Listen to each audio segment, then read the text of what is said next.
Did you know that red is the most attractive color to the eye? I also hate the color red. It doesn't really work out for me considering the Huskers color is red, but I just don't think my hair, it's red, so like the reds clash, but I mean with the blonde on the end it might help. Anyways, I'm wearing red today because we're talking about love.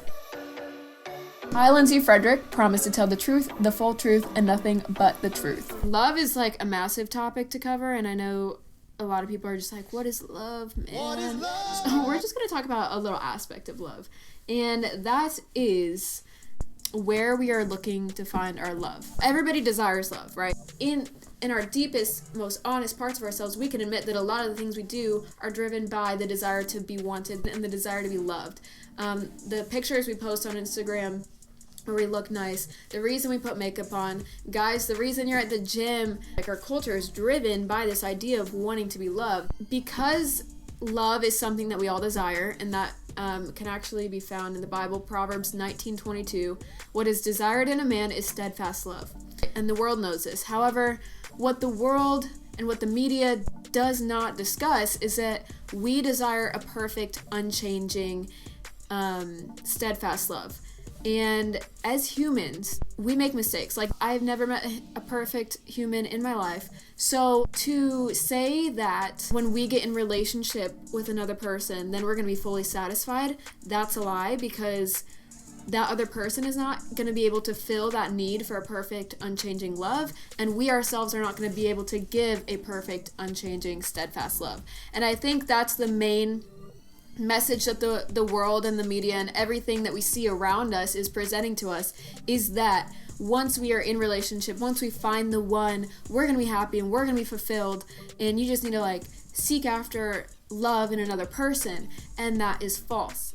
I also think that that is why a lot of relationships end, is because, you know, you get in this relationship and there's mistakes, there's hard times, and you're like, what is this? Like, I had this expectation of like, I would be happy, and I'm not. We base a lot of our ideas of love on feeling happy or feeling loved, and that is also dangerous because our feelings are fluctuating all the time, so we cannot depend on how we feel to tell us if we love someone or not. You know, love is a commitment, and it's selfless, it's sacrificial, it's hard. I think the media understands that every single person in this world wants to be loved. When you understand that, then it's obvious. Of course you're going to make movies about that. Of course you're going to write songs about that. Of course you're going to make books about that, because that's something that every single human being can connect with. But then we've fallen into this place where it's not discussed in an honest way. And so we need to start filtering and understanding what we're seeing. Just because it's mass produced in the media doesn't mean it's true. And so this is the truth. Love at its core is selfless and sacrificial. And so if you think that loving is easy, hate to break it to you, but you're probably not loving correctly, okay?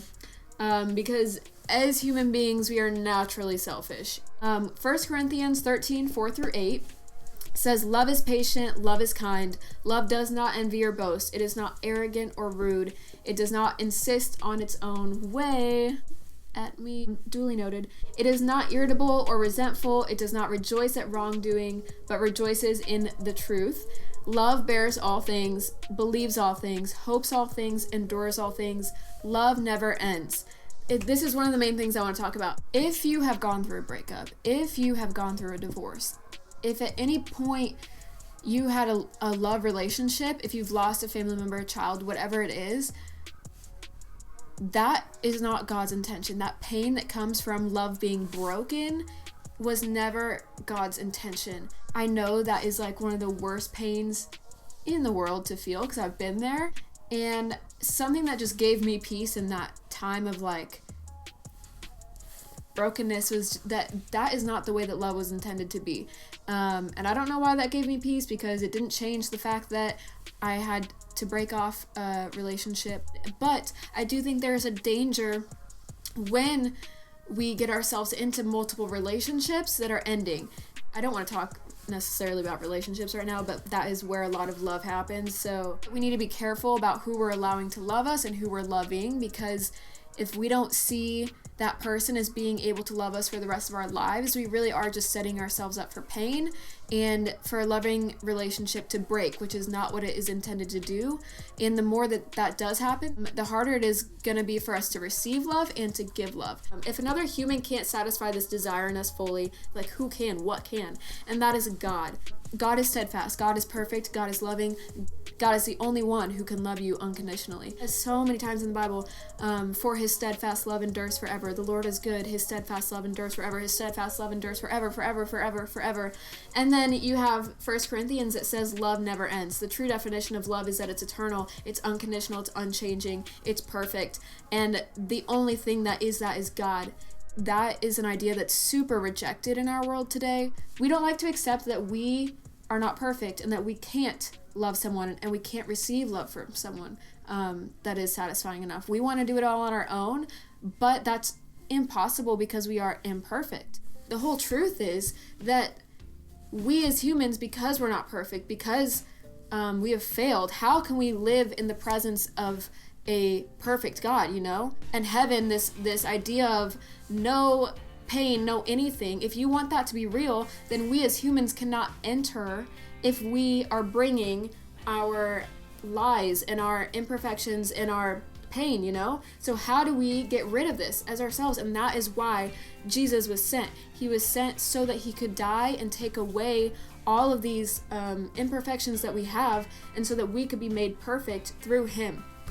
And the most crazy thing that I still cannot wrap my head around today is that in Romans 5:8 it says, God shows his love for us, that while we were still sinners, Christ died for us. True love is sacrificial. Giving up your own life is the greatest sacrifice you could ever give someone. You're literally saying that their life is worth more than yours, and that is the most selfless act in the world. And then I was like, whoa, because this is what Jesus did for us. What's the big deal about Jesus? This is it. Jesus died for you even though you might not love him back, so that we can enter into relationship with him and have that loving relationship that we desire. And I hope that you guys can have hope for that as well, and know that you are loved no matter what. Even if you choose to believe this or not, God's still gonna love you, you know? And I know a lot of people don't like that message because, like I said, it means that we can't do it on our own, and we cannot as humans love someone unconditionally and love someone perfectly.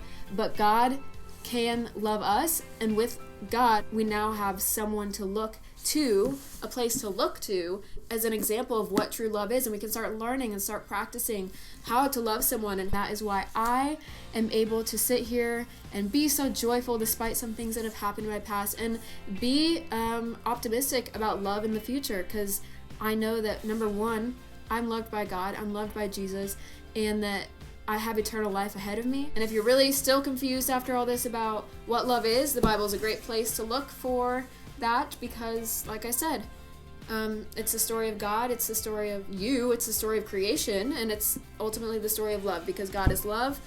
Yeah, that's love. That's, where are you looking? Are you looking for another person to satisfy your love, or are you looking to God? That is the question, the ultimate question for today, and that is the truth. Please share, comment, subscribe, do all the jazz, because the more you interact, the more people see. So yeah, that's all I got for you.